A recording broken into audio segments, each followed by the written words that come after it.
Pour le groupe Renaissance, Amélia Lacrafi. Merci, Madame la Présidente, Madame la rapporteure. Tout d'abord, je souhaite saluer l'augmentation des crédits accordés au financement de la lutte et de la prévention des violences faites aux femmes. Ces 4,1 millions d'euros supplémentaires bénéficieront principalement aux actions et initiatives portées par des associations de défense des droits des femmes qui réalisent chaque jour un travail extraordinaire. Cette hausse sera notamment consacrée au dispositif d'aide à la mobilité et à l'accueil des victimes de violences conjugales. Le lancement expérimental d'un pack Nouveau Départ est par ailleurs prévu pour venir en aide à ces dernières, tout en développant le maillage territorial de la prise en charge dans notre pays.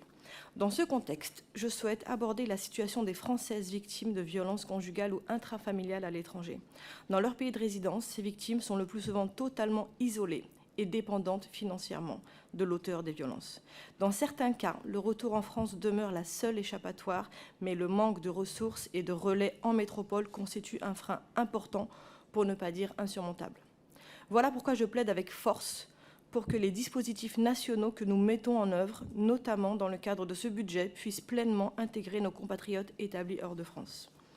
Ces situations sont restées pendant longtemps un angle mort de nos politiques de lutte et de prévention des violences conjugales, rendant donc particulièrement ardu leur accompagnement et leur reconstruction.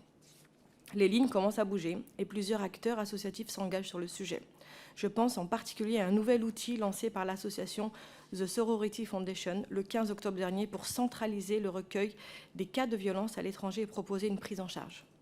C'est un premier pas encourageant, mais l'ambition forte qui nous anime sur la question de ces violences nous invite aussi à une prise de conscience accrue sur ces cas de figure qui demeurent aujourd'hui insuffisamment traités.